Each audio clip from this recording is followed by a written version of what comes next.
Another quick review from Ultimate DIYer. Today we're going to take a look at this Neewer 74-inch tripod. Now I've had this tripod for about a month now, so I'm going to kind of go over some of the problems I had with it. It's not really a problem with the unit per se, it's a problem with figuring out how to use it, and I couldn't find that information. So just to kind of give you an overview of why I've got this tripod, I started out with this little cheap tripod here. Works okay, but if you're shooting video, you cannot shoot very good with this thing because it's all over the place. The Neewer tripod has a fluid head, which is amazing. So let me kind of show you how you set this thing up to begin with. One of the things I do like is its solid steel construction. Probably a little bit of aluminum mixed in here as well, but I love the little latches. You can let it down this way, lock it into place. This will go much higher than my old tripod would go. Just like that. And that's my first level. I can actually go a whole lot longer. You can see it'd be way over my head, and I'm 6'2". So we're going to go ahead for the demonstration purposes and just let the bottom ones out so I can kind of go over some of this. Now this comes with a plate on here, and that plate actually will work with a DJI gimbal or even the Manfrotto gimbal as well. And now let me show you what that looks like. I've got my Sony camera right here.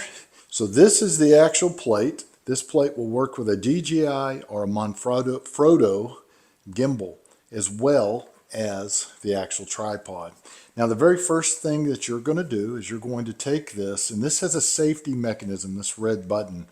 You're going to take it and set it in. Actually, you go the other way first, let it lock, just like that. Now this will actually slide up and down. But to make sure that you don't accidentally hit the button or to lock it in place, you have another little screw right here, and you tighten it down. And that locks it in place. Now you can push this and you don't have to worry about your camera falling out. A couple of the other things I like, it has the arm, and the arm can change from side to side. You can undo it here and pull this off and move it to this side as well if you like that side better. You can also loosen it and move it up. So if you like to work from up here, you can control it from this angle. I tend to like mine a little bit further down like that. So now how the fluid head works, which is where I had the most problem. First of all, you're going to look, you have a level here. To get your camera level, depending on the ground you're on, you have to reach inside and you have a handhold here. And you'll loosen it just like this. And now I can move this around and get my level directly inside of the ball and tighten it back. So you can go up and down with the fluid head just like this. You adjust it here to make it more fluid or less fluid, and it has a lock on this side.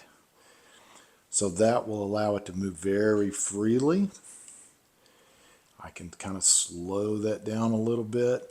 And if I have a certain spot I want to lock it into, I will set it and I lock it right here. And now I can't move it. So that way you don't accidentally bump the unit. On this part here, to actually adjust your fluid head, if you notice, it just swings really easily. You have an adjustment here with a positive and negative. Well, no matter what I do, it's still going to keep moving. But directly under the red ring, there is another piece of metal that turns. And all you're going to do is tighten it, just like that, until you feel it starting to grab. And it's grabbing right now, just like that. Now I have the fluid head engaged.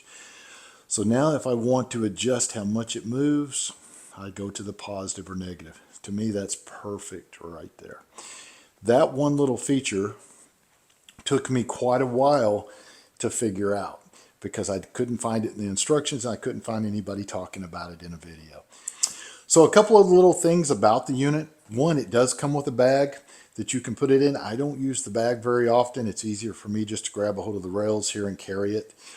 It also comes with a unit that I bought here with these wheels. And simply all you do is unstrap the Velcro, grab it by the handle, this opens up, and your legs will actually slide into it. And now you have rolling wheels, so you can roll this around. And this is pretty heavy duty. I was impressed.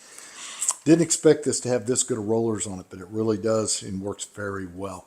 So if I was rating this on a scale of 1 to 5, I would give it a 5. I think it's a really nice unit. It's really well priced. It does everything that I wanted it to do, and I don't think you'll go wrong with this tripod. So do yourself a favor and get yourself one of these newer tripods.